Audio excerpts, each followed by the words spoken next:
Olá, boa noite. Portal do Estudante da UFO ganha novas funções. Campanha nacional contra o sarampo começa nesta segunda-feira. Supremo Tribunal Federal notifica o presidente Jair Bolsonaro por declarações feitas sobre o possível envolvimento de ONGs com o aumento de queimadas na Amazônia. E hoje vamos entender a nova lei sobre abuso de autoridade, oficialmente publicada no dia 27 pelo presidente Jair Bolsonaro. No estúdio, o juiz federal Flávio da Silva Andrade e o professor da UFO, advogado Ediermes Coelho, falam sobre os impactos esperados com a nova lei. Isso e muito mais você confere agora no Jornal da UFO.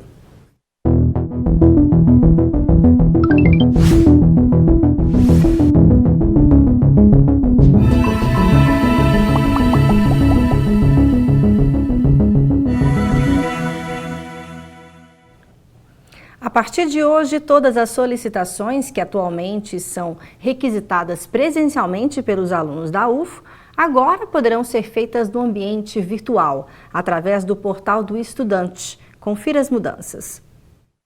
A Diretoria de Administração e Controle Acadêmico da UFO atualizou o Portal do Aluno. Agora, os estudantes podem resolver os problemas administrativos exclusivamente pelo site. A partir de hoje, todos os requerimentos que eram solicitados aqui no Bloco 1A passam a ser realizados no Portal do Aluno. A mudança vem para facilitar o acesso dos estudantes, principalmente para aqueles que estudam em outros campi, além do Santa Mônica, como conta o diretor de Administração e Controle Acadêmico da UFO, Paulo Costa. É a comodidade do aluno, tempo para que ele possa fazer a sua solicitação.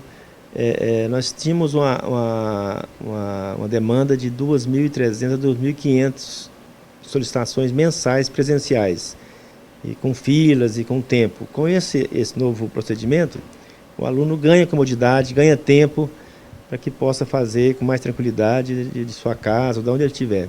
O diretor ainda explica como enviar os documentos pelo Portal do Estudante e como agir caso o arquivo ultrapasse os limites do site. A solicitação que necessita do documento, a hora que ele solicita o documento, já aparece a tarja verde, qual o documento ele tem que anexar. Então ele faz o pedido e já anexa o documento que está sendo cobrado na própria solicitação. Eu preciso me mandar mais documentos, o que eu vou fazer? Olha, hoje o espaço está até 512 kilobytes. Caso necessite mais espaço, vamos aumentando aos poucos. Agora, aquela parte que tem muita documentação mesmo, ele faz o pedido no portal e nesse primeiro momento entrega na coordenação a documentação. Certo? Um exemplo é quando é dispensa de disciplina. Ele fez muita disciplina em outra instituição e traz as ementas. Então, dependendo do número de ementas, ele faz o pedido, anexa o histórico escolar da origem e a documentação de ementa e entrega na coordenação do curso. E começou oficialmente nesta segunda-feira a campanha nacional de vacinação contra o sarampo em todos os postos de saúde do país. A meta do Ministério da Saúde é vacinar cerca de 2,5 milhões de crianças na faixa etária prioritária e mais de 13 milhões de adultos.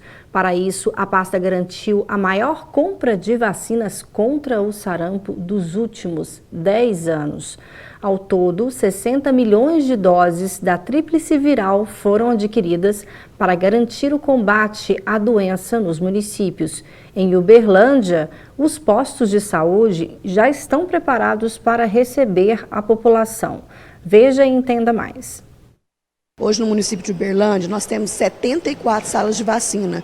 Todas as salas de vacina estão abastecidas com a vacina, porque essa vacina já faz parte da rotina do calendário. A gente faz realmente um apelo para que todas as pessoas verifiquem se tem essa dose de vacina ou não. Pessoas de 1 ano até 29 anos precisam de receber 2 doses da vacina tríplice viral. Pessoas de 30 a 49 anos, 1 dose. Quem já está vacinado não precisa se vacinar de novo. No caso não tenha, não verifique, não sabe o cartão, procurar uma unidade de saúde para receber sua dose. Lembrando que o cartão de vacina é um documento muito importante, então vale a pena procurar o cartão de vacina para ver se tem, mas na dúvida, não fique na dúvida, faça a ação de ir até a unidade de saúde. Falando agora sobre política nacional, o ministro do Supremo Tribunal Federal, Alexandre de Moraes, notificou o presidente Jair Bolsonaro por insinuar que queimadas na Amazônia podem ter sido provocadas por ONGs. Veja na reportagem. A notificação cobra explicações sobre as declarações dadas pelo presidente em agosto. Constam na notificação 8 perguntas feitas ao presidente. Entre os questionamentos, quais as ONGs são as supostas responsáveis pelas queimadas na Amazônia? Que provas são essas e quem são os indivíduos? O pedido de explicações, que tem como base artigo do Código Penal que trata de crimes contra a honra, atende solicitação da ONG Associação Civil Alternativa Terra Azul, instituição ambientalista do Ceará. Mas o presidente Jair Bolsonaro não é obrigado a responder às perguntas. O Palácio do Planalto informou que não vai comentar a notificação. E mais uma vez será o Supremo Tribunal Federal que vai decidir se a lei aprovada por parlamentares e promulgada pelo presidente Jair Bolsonaro é constitucional. A lei de abuso de autoridade. É que juízes entraram com ação no STF contra pontos da lei de abuso. Eles dizem que são ameaçados pelo texto e que ele reduz o poder da atuação do judiciário. Entenda mais na reportagem, que é o tema em destaque do nosso JU de hoje.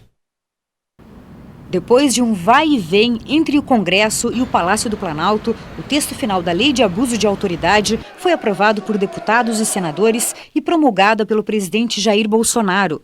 Entre os principais trechos que são questionados pela Associação dos Magistrados do Brasil estão aqueles que punem, até com prisão, os próprios magistrados, além de promotores e agentes públicos que cometam atos que possam ser considerados abusivos contra réus e investigados, como decretar prisão em desacordo com a lei, violar direitos de advogados ou ainda se os agentes constrangerem presos com uso de violência ou ameaças, para forçá-los a produzir provas contra si ou terceiros. Os juízes afirmam que o objetivo é amordaçar a magistratura brasileira. Eu não vi ninguém questionando o texto como um todo.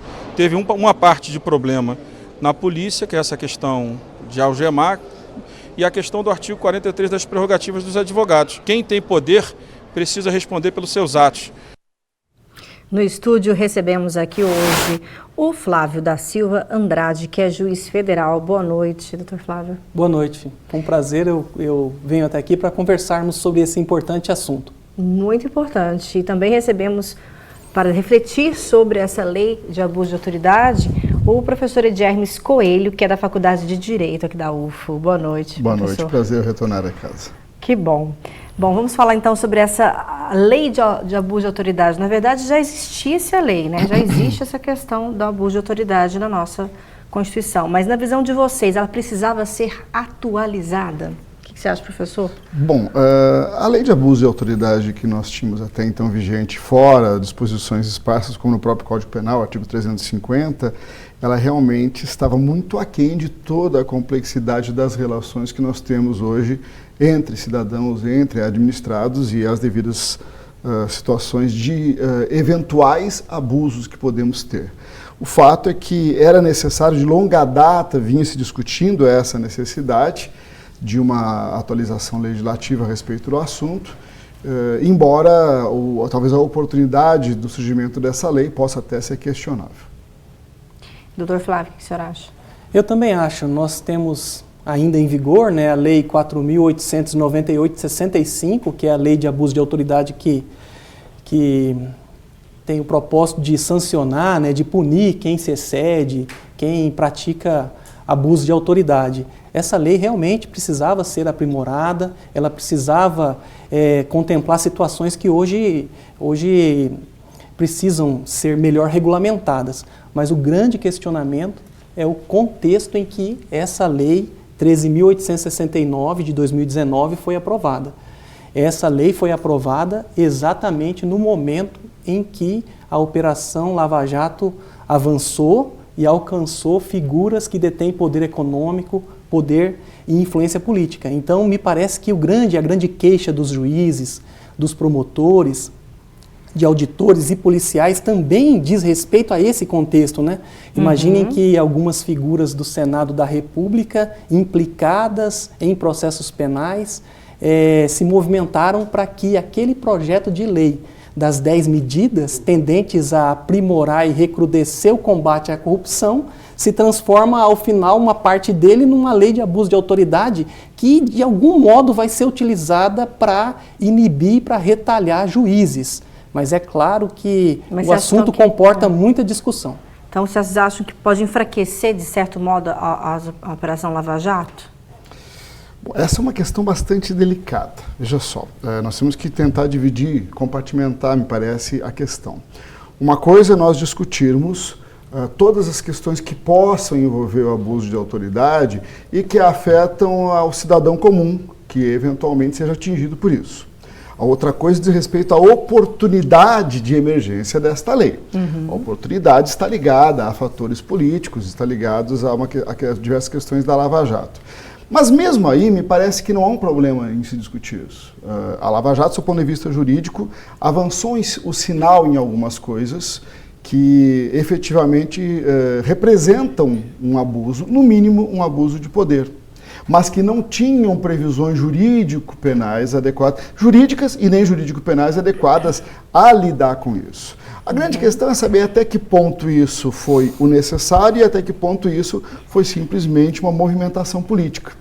Me parece que o fato de que nós tenhamos diversos deputados e senadores que são também investigados, e não só pela Lava Jato, pode ter servido de motivação política. Só que isso não desabona a utilidade que nós tenhamos uma lei de abuso de autoridade que controle as relações de poder. Bom, excelente. Olha só, nossa equipe conversou com um dos diretores da OAB Uberlândia e também com o procurador da República, e a gente respeita e quer ver a visão deles sobre a lei de abuso de autoridade. Confira também como ficaram as penalidades em alguns casos.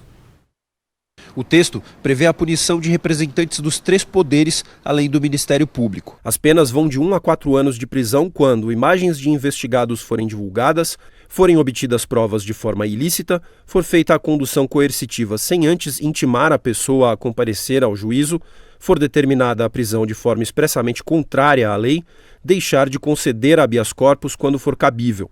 As penas podem chegar a 2 anos quando o preso for obrigado a usar algemas mesmo sem resistir à prisão, o inquérito for aberto sem indícios de crimes e negar acesso ao inquérito ao investigado ou seu advogado.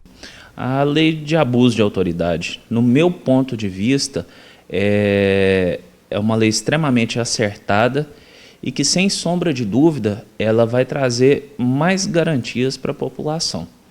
Eu digo isso porque, anteriormente, se porventura a autoridade coatora ela descumprisse qualquer uma das determinações ou a pessoa se sentir ofendida, em tese deveria fazer reclamação para os órgãos competentes, CNJ, Corregedoria, enfim. Agora, de fato, existem penalidades para situações que a autoridade ela não cumpra com o dever legal. Não tem nada além do que a nossa legislação preceitua. A diferença é que agora, se porventura o servidor ele não cumprir com o seu dever legal, ele vai estar sujeito a penalidades criminais, né? Então, é uma garantia, de modo geral, para toda a população.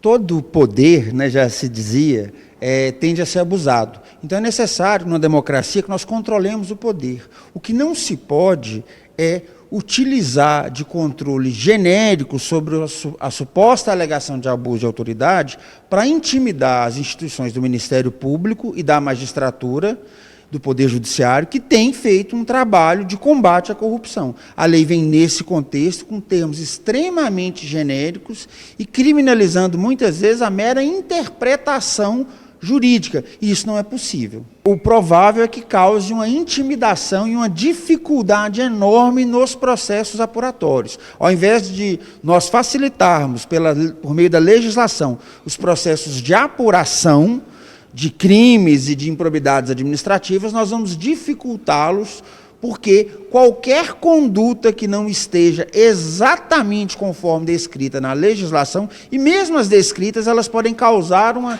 segunda interpretação, isso tende a engessar ainda mais as investigações. O poder tem que se autocontrolar e tem que ser fiscalizado. Só que já existe legislação e tipos penais específicos para quem comete abusos, mas abusos claros. Bom, doutor Flávio, gostaria que você falasse então sobre esses problemas relacionados ao abuso de autoridade. Quais atos, né, costumam ser mais frequentes? A gente viu ali as penalidades para alguns tipos de situações. E também gostaria que vocês falassem sobre essa questão se é visto como um avanço, essa nova lei, ou sim, nos três poderes ainda há uma discussão ainda muito recorrente, como essa questão da intimidação, né, de que os magistrados teriam sido, de certa forma, sentido coagidos. O texto da lei, essa lei é muito melhor que a anterior. Essa lei, tecnicamente, ela descreve melhor as condutas e ela traz duas previsões importantíssimas. A primeira está no parágrafo 1º de seu artigo 1º, que diz assim: as condutas descritas nesta lei constituem crime quando praticadas pelo agente com a finalidade específica de prejudicar outrem, quando há o propósito claro de prejudicar alguém, de obter alguma vantagem, quando a autoridade age por mero capricho. Então, esses esclarecimentos já afastam aqui muitos casos, diversas situações que não vão se configurar porque não vai ter essa intenção manifesta de prejudicar alguém. E a lei ainda esclarece de maneira muito feliz que a divergência na interpretação da norma e a divergência quanto à avaliação dos fatos também não vai caracterizar improbidade, não vai caracterizar abuso de autoridade. Então, essa lei, ela constitui um aprimoramento na nossa legislação no que toca a esse assunto. O questionamento maior da minha parte, é lógico que há outros magistrados, outros promotores que pensam diferente, que acham que a lei é ruim e que a lei tende a servir apenas para retalhar e para amedrontar autoridades. Mas na minha visão, não. Na minha visão, a lei, ela constituiu um avanço. Só que ela vai ser utilizada como um instrumento para retalhar e para amedrontar autoridades no exercício da função. Então, aquele juiz que decretou uma prisão de um sujeito que tem poder econômico ou influência política, ele pode esperar que ele vai ser representado junto à Procuradoria-Geral de Justiça e junto ao CNJ. No começo, pelo menos, isso vai acontecer. Então, apenas mais um exemplo. Há pouco tempo, há 2 semanas, um juiz no estado de Rondônia recebeu uma petição de um advogado e o advogado dizia: o senhor deve revogar a ordem de prisão contra o meu cliente, que se o senhor assim não o fizer, o senhor está praticando abuso de autoridade. Então vejam que há muitos juízes um pouco intimidados com medo de mais adiante serem responsabilizados, mas a lei traz prescrições claras que vão afastar a responsabilização desse juiz se ele agir nos termos da lei. Então o juiz responsável, que age nos termos da lei, que respeita a Constituição, que respeita as garantias fundamentais dos acusados, esse juiz não vai ter problemas, né? E se alguém ainda o representar, ele vai ter que explicar de maneira muito clara. Professor James, e ainda tem que passar então pelo Supremo Tribunal Federal, né, agora, porque os juízes entraram com essa... Exato, pedido, mas só para voltar um pouquinho à fala do Dr. Flávio, me parece que ele tracejou algo muito importante. O artigo 1º, ele cria um filtro. Não é um simples ato que possa ter uma discussão da sua legalidade. É aquele ato que represente o interesse pessoal ou o interesse de prejudicar um determinado acusado. Para além disso, ainda há um outro detalhe, eu acho, a destacar na legislação.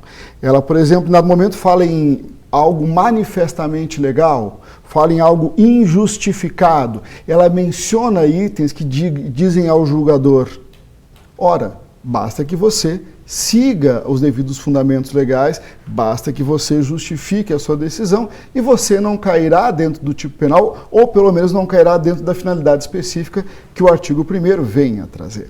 Agora, existe uma transição, que é a transição que nós chamamos de transição de assentamento da jurisprudência. Esses primeiros 2 a 3 anos são aqueles em que essas representações, que seguramente no primeiro momento aparecerão, terão, pois, uma significação importante, que é a jurisprudência sentando para dizer até onde que a lei pode chegar. O STF, nesse sentido, me parece que não tende a fazer uma filtragem imediata. A própria jurisprudência dos tribunais, em geral, virá a fazer uma filtragem hermenêutica, restringindo o alcance da lei. Bom, excelente. A gente volta a falar sobre esse assunto. Agora é hora de saber como fica o tempo em Uberlândia e outras cidades da região nesta terça-feira.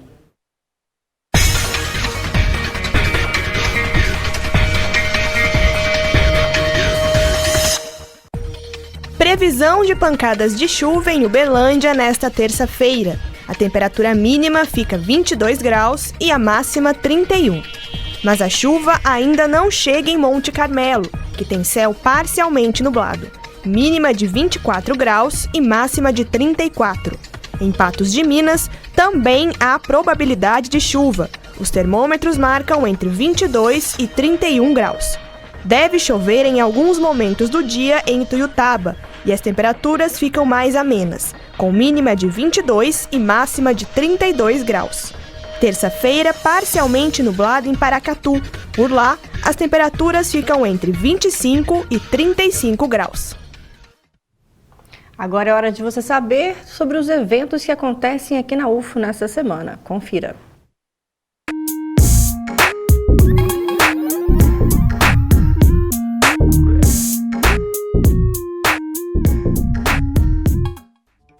Olá pessoal, tudo bem? Confira agora os eventos do início de outubro.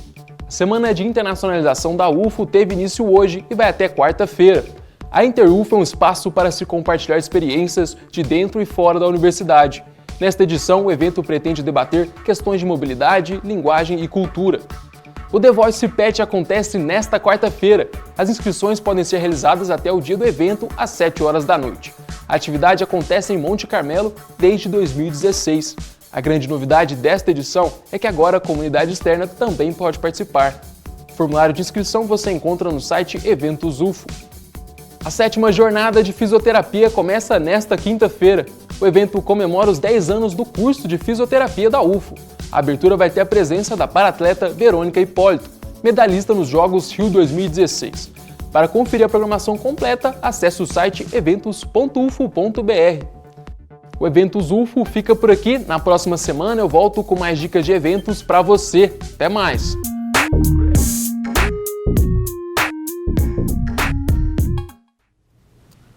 Voltando a falar então sobre a nova lei sobre abuso de autoridade, professora de Hermes, deve entrar em vigor, começar a vigorar a partir de janeiro de 2020, não é isso? Exatamente, né? E o que você espera quando ela começar a entrar em vigor? O que muda no cenário político?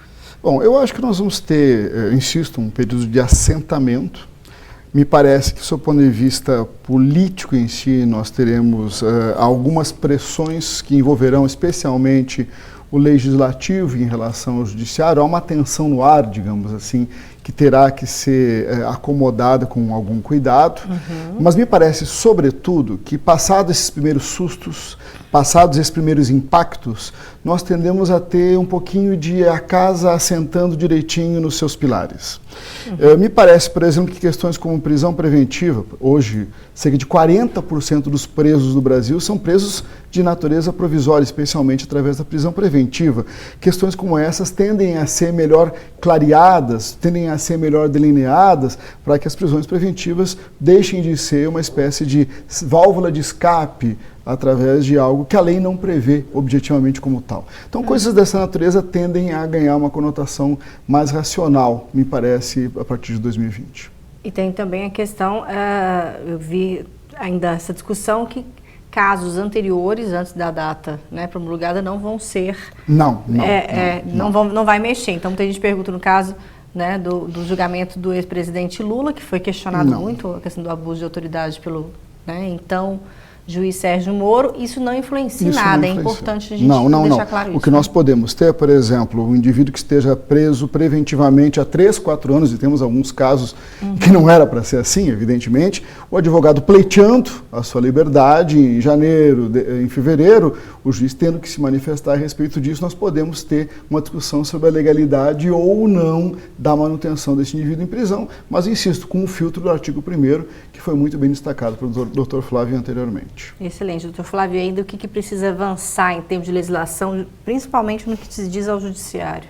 Então, nós temos, como eu disse, o grande questionamento dos juízes mais sensatos, daqueles que que procuram agir sempre nos termos da lei, tudo bem, nós temos uma nova lei de abuso de autoridade que vai reprimir as condutas praticadas à margem da lei, com mais rigor, de maneira mais clara, mas e o contexto de aprovação dessa lei? E as 10 medidas propostas pelo Ministério Público Federal com o propósito de aprimorar o ordenamento jurídico penal brasileiro para que o sistema de justiça funcione mais a contento, né? Será que no bojo da aprovação desse projeto de lei também não deveria ter se pensado algo do projeto anticrime do ministro Moro para poder atender também aquela população que aguarda uma repressão mais eficiente ou uma repressão um pouco mais enérgica, mais dura no que diz respeito, por exemplo, aos crimes contra a vida, crimes contra o patrimônio, crimes de corrupção? Então, por que não também já não se aproveitar o ensejo para criminalizar o Caixa 2? Por que então já não se estabelecer uma regra que torne mais dura a repressão do crime de corrupção? Esse crime de corrupção tão maléfico não deveria ser considerado hediondo? Será que nós devemos ainda no Brasil permitir a progressão do regime daquele que foi preso após cumprido 1/6 da pena, já vai para o regime semiaberto, e quando está no semiaberto, cumprido 1/6 da pena, já vai para o aberto, e como não tem casa de albergado, o indivíduo vai para a rua? Então, assim, são aspectos que eu acho que tem que ser trazidos para essa discussão.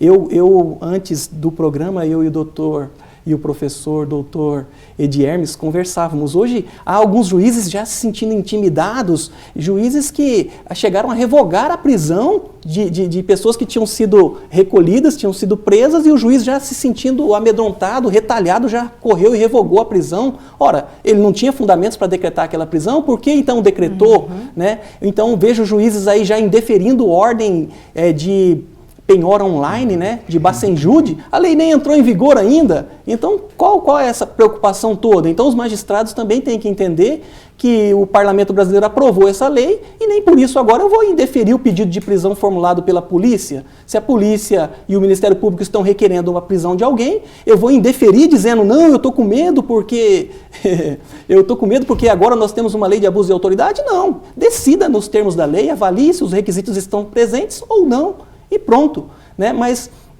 me permita me estender um pouquinho mais apenas para chamar a atenção para esses aspectos que eu acho que nós temos também outros institutos e instrumentos relevantes que precisam ser trazidos para nosso sistema jurídico penal. Eu vou dar um exemplo.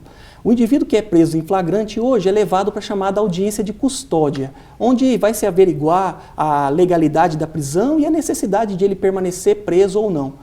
Muitas vezes esse indivíduo já confessa, foi flagranteado, o crime é manifesto. E ali, a partir daí, nós não temos um mecanismo de consenso no Brasil que permita uma resposta abreviada quando o cara admite culpa, quando aquele acusado é confesso. Nos outros países todos existe possibilidade de se resolver por consenso os casos em que o indivíduo é confesso. Me refiro àquela confissão insuspeita, tranquila. E a gente não tem mecanismos assim que poderiam também ajudar a aprimorar o nosso modelo. Excelente. Então, nós ouvimos a opinião e o compartilhamento aqui dentro da experiência do Flávio da Silva Andrade, que é juiz federal. Muito obrigado pela sua contribuição aqui no J hoje, viu? Obrigada mesmo. Foi um prazer. Também recebemos aqui o Edi Hermes Coelho, que é professor da Faculdade de Direito aqui da UFO, né? Também advogado. Muito obrigada, professor Edi Hermes. Sempre à disposição. Prazer. Bom, o Jornal da UFO fica por aqui, mas antes um recadinho. Olha só, amanhã tem uma edição do projeto Prelúdio, no campus Santa Mônica da UFO. O projeto tem o intuito de apresentar concertos de música erudita e terá uma apresentação especial com a participação do músico Gabriel Oliveira, formado pela Escola de Música da UFMG. Ele vai apresentar um recital de piano na Sala Camargo Guarnieri, que fica no bloco 3M, e é às 6 horas da tarde. A entrada é gratuita. E logo mais às 10 da noite, no Roda Viva, hoje será com o ministro do STF, Gilmar Mendes. Entre as pautas da entrevista estão as suas decisões polêmicas, o episódio envolvendo o ex-procurador-geral da República, Rodrigo Janot. Imperdível. Então você continua aqui na TV Cultura, e o Jornal da UFO dessa segunda-feira fica por aqui. Muito obrigada pela audiência e eu te espero amanhã. Tchau.